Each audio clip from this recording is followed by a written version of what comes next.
السلام علیکم ورحمۃ اللہ وبرکاتہ۔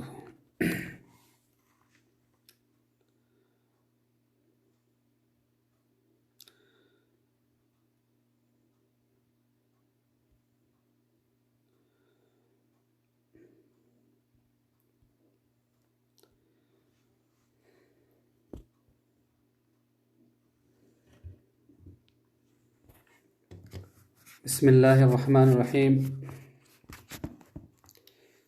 الحمد للہ رب العالمین، والصلاة والسلام علی سید الانبیاء والمرسلین ومن تبعہ بإحسانہ الی یوم الدین، اما بعد۔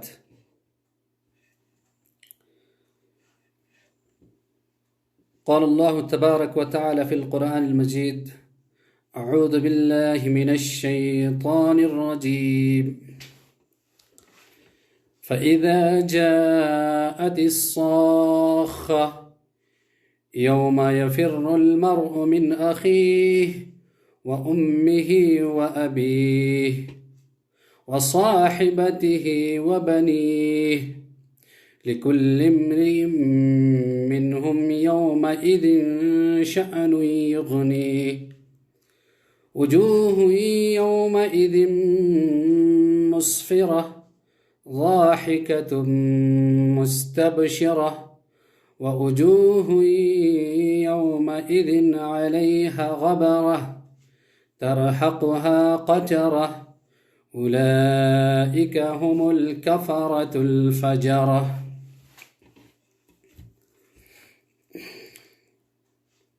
معزز ناظرین، آج الحمدللہ دروس ہدایت قرآنیہ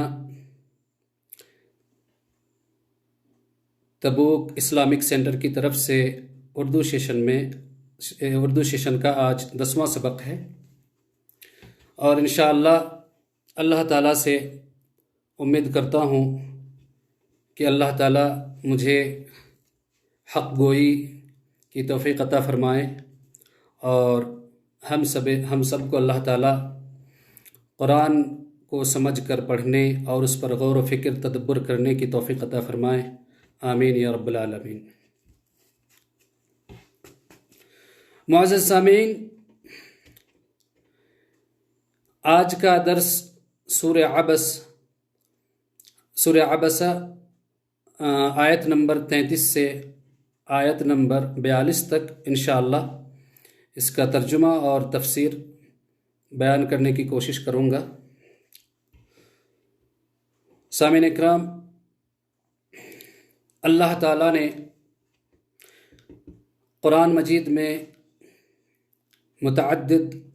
صورت میں اور متعدد جگہوں پر قیامت کا تذکرہ کیا، اور قیامت کا مختلف نام بھی ذکر فرمایا ہے، اور اس صورت میں قیامت کا جو نام اللہ تعالیٰ نے ذکر فرمایا ہے وہ الصاخہ۔ فَإِذَا جَاءَتِ الصَّاخَّةُ، پس جب کان بہرے کر دینے والی قیامت آئے گی، کان کے پردوں کو پھاڑ دینے والی قیامت آئے گی۔ یوم یفر المرء من اخیہ، اس دن انسان اپنے بھائی سے بھاگے گا، انسان بھاگے گا اپنے بھائی سے، وامہ وابیہ، اور بھاگے گا اپنی ماں سے، اپنے والد سے، وصاحبتہ، اپنی بیوی سے، وبنیہ، اور اپنی اولاد سے، اپنے بیٹے سے۔ سامعین اکرام، الصاخہ یہ قیامت کے ناموں میں سے ایک نام ہے، اور صاخہ اس نام کی وجہ یہ ہے کہ جب اسرافیل علیہ السلام سور پھونکیں گے، جو بانسری لے کے تیار ہیں، سور پھونکیں گے، اور اس سے جو آوازیں آئیں گی، وہ آواز اور اس کا جو شور و غل ہوگا کانوں کے پردے پھاڑ دیں گے۔ وہ اتنی شدید آواز ہوگی، اتنی شدت کے ساتھ آواز ہوگی کہ کان کے پردے جو ہے وہ پھٹ جائیں گے۔ تو اللہ تعالیٰ اسی کا ذکر کر رہے ہیں، اور ذکر کرتے ہوئے اللہ تعالیٰ فرماتے ہیں کہ جب کان کو بہرے کر دینے والی قیامت آئے گی تو اس دن کیا حشر ہوگا، اس کا کس طرح سے لوگ ایک دوسرے سے متنفر ہوں گے، لوگ ایک دوسرے سے بھاگیں گے، اسی کا تذکرہ ہو رہا ہے۔ یوم یفر المرء من اخیہ، کہ انسان بھاگے گا اپنے بھائی سے، وامہ، اور اپنی ماں سے، وابیہ، اور اپنے والد سے، وصاحبتہ، اور اپنی بیوی سے، وبنیہ، اور اپنے بیٹے سے۔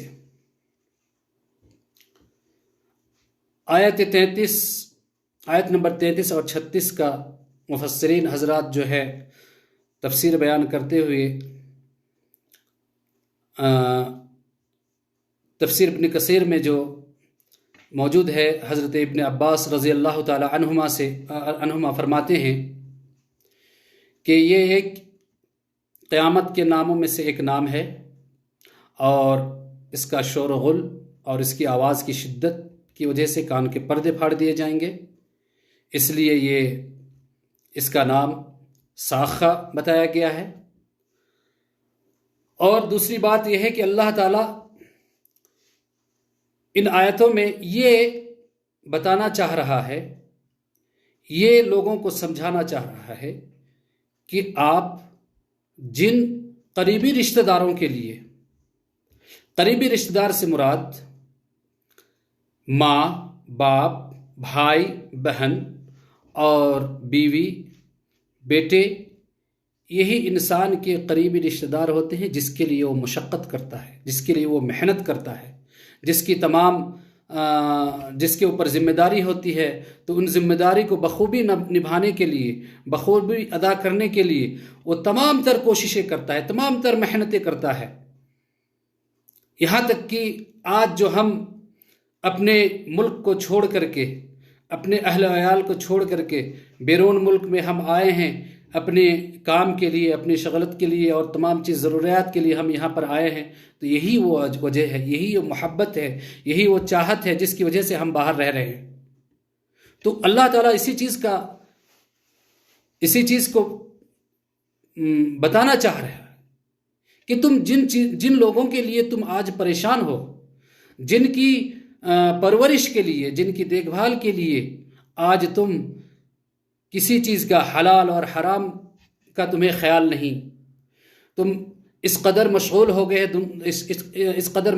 گئے ہو کہ تمہیں نہ تو حرام کا خیال ہے نہ تو حلال کا خیال ہے۔ جس طرح سے آئے روزی آئے، جس طرح سے آئے میں ان کی پرورش کر لوں، ان کی آرام و آرائش اور ان کی تمام تر جو راحت ہے میں ان کو میسر کرواؤں، اس فکر میں تم پریشان رہتے ہو، تم ان کے لیے اپنے آپ کو صرف کر دیتے ہو۔ اللہ تعالیٰ اسی کا بیان فرما رہا ہے، تم جن کے لیے اتنی پریشانیاں اٹھا رہے ہو، جب وہ کل یہ دن جب آئے گا، جب قیامت آئے گی، تو یہ کسی کے کام نہیں آئیں گے۔ فرمایا میاں اپنی بیوی کو دیکھ کر کے کہے گا، بتلا میں نے اس دنیا میں تیرے لیے کیا کیا ہے، میرا سلوک کیسا تھا تیرے ساتھ؟ تو بیوی فرمائے گی، بیوی کہے گی، بے شک آپ نے میرا بخوبی خیال رکھا، بے شک آپ نے میری راحت، میرے آرام اور تمام تر میری ضروریات کو پورا کیا، اور تمام تر پورا کرنے کی وجہ سے آپ نے پریشانی اٹھائی، آپ مجھ سے محبت کرتے تھے، آپ میری ہر چیز کا خیال رکھتے تھے۔ بے شک وہ اس چیز کا اقرار کرے گی، تو وہ کہے گا اس کے بدلے مجھے ایک نیکی دے دے، ایک چھوٹی سی نیکی دے دے، اگر یہ نیکی مجھے مل جائے تو میں اس آفت سے چھوٹ جاؤں، اس پریشانی سے بچ جاؤں، آج جو یہ میری حالت ہے اس حالت سے میں بچ جاؤں۔ جواب دے گی، آپ کا سوال تھوڑی سی چیز کا ہی ہے، آپ نے مجھ سے ایک بہت ہی چھوٹی چیز مانگی ہے، لیکن میں کیا کروں، میں آپ کو نہیں دے سکتی۔ اس کی وجہ کیا ہے؟ اس کی وجہ یہ ہے، میں خود ڈرتی ہوں، مجھے اس کا خوف ہے کہ میں اسی چیز کی کمی ہو جائے گی تو میں اسی پریشانی میں پھنس جاؤں گی۔ بہرحال انسان ہر اس رشتہ دار کے پاس پہنچے گا، ماں، باپ، بھائی، بہن، دوست، احباب، تمام اقارب جتنے لوگ ہیں سب کے پاس وہ پہنچے گا اور اس چیز کی وہ درخواست کرے گا، لیکن افسوس کوئی بھی آپ کی ایک بات نہیں سننے والے، کوئی ہماری ایک بات نہیں سننے والے، سارے کے سارے یہ کہہ کر کے ٹال دیں گے میں نہیں کر سکتا، میں یہ نہیں دے سکتا۔ سبحان اللہ۔ اللہ تعالیٰ اسی چیز کو لوگوں کو بتانا چاہ رہے ہیں کہ آپ جس چیز میں دنیا پرستی میں جو آپ اتنے مشغول ہو، تمہیں اس چیز کا خوف نہیں ہے کہ تم نے کیا کمایا اور کس طریقے سے کمایا، تم نے کیا اپنے اہل و عیال کو پالنے کے لیے، ان کی پرورش کے لیے کس طرح سے تم نے پالا، تمہیں اس چیز کا بالکل بھی اس چیز کی خبر نہیں ہے۔ لہٰذا جان لو یہ جن لوگوں کے لیے تم یہ پریشانیاں اٹھا رہے ہو، جن کے لیے یہ سب کچھ کر رہے ہو، یہ سب کوئی کام نہیں آنے والے۔ آگے اللہ تعالیٰ ارشاد فرماتا ہے لِكُلِّ امْرِئٍ مِّنْهُمْ يَوْمَئِذٍ شَأْنٌ يُغْنِيهِ،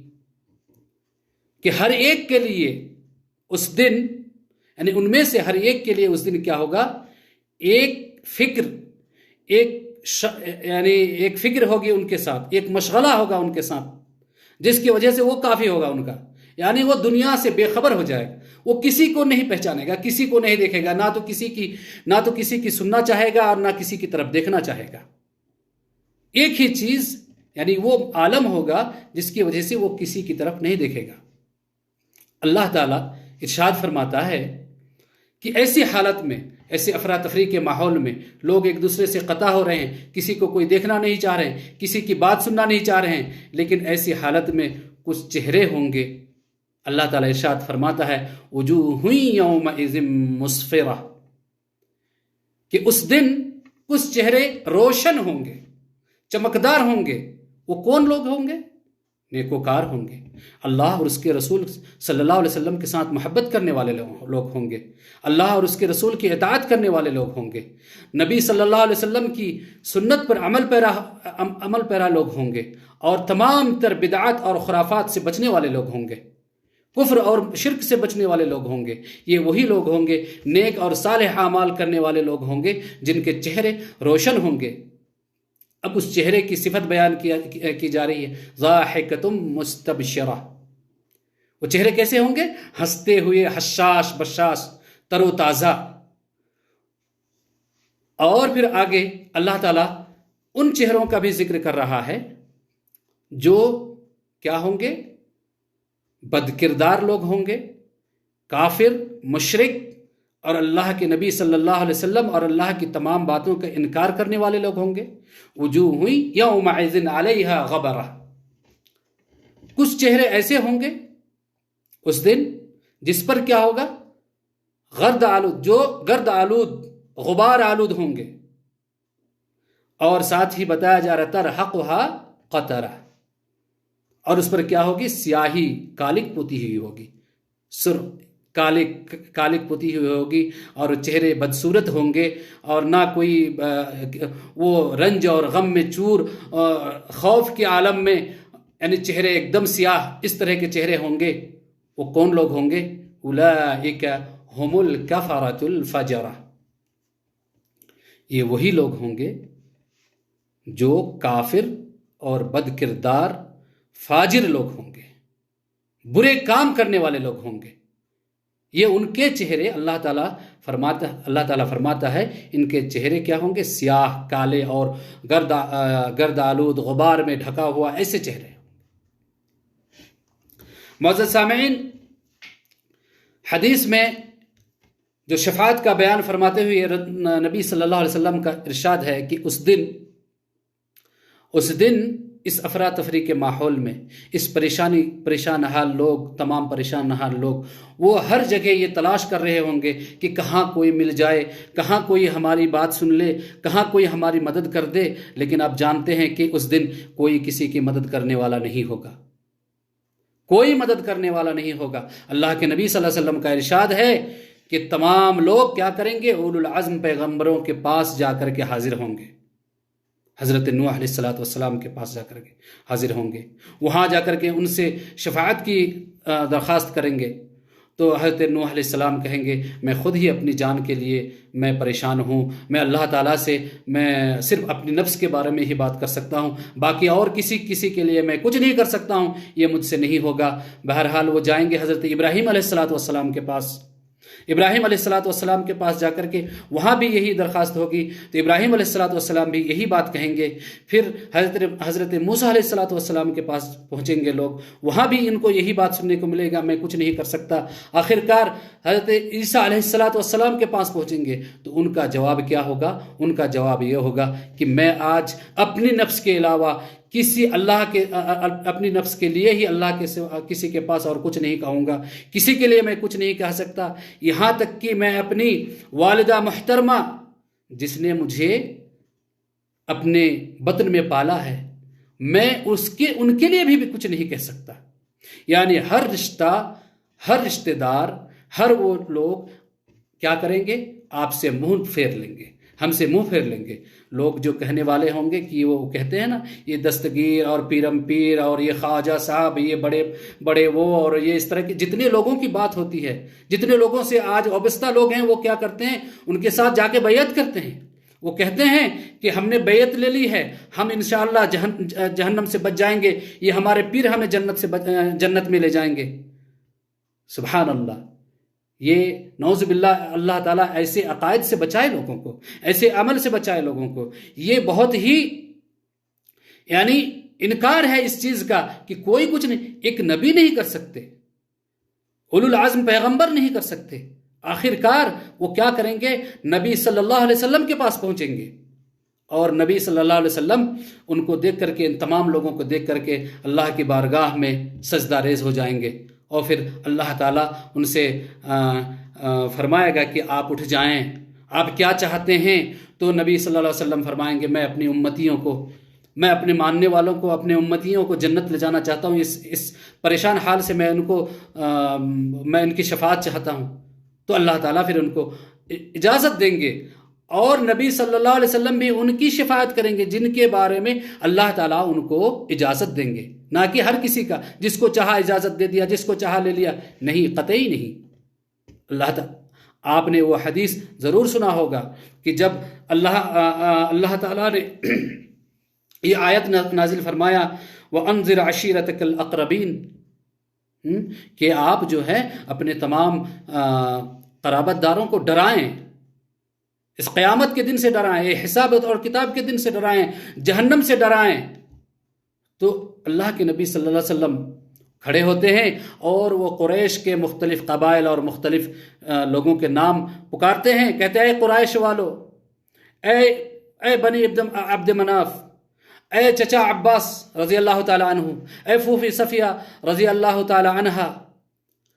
آپ اپنے آپ کو بچا لیجئے، اپنی نفس کو بچا لیجئے، اپنے اعمال کو صحیح کر لیجئے۔ سارے لوگوں کے اللہ کے نبی صلی اللہ علیہ وسلم نے یہ فرمایا کہ میں تمہارے کوئی کام نہیں آؤں گا اس دن، قیامت کے دن جب اللہ تعالیٰ کے یہاں سب کو کھڑا ہونا ہے، اس دن میں کسی کا کوئی کام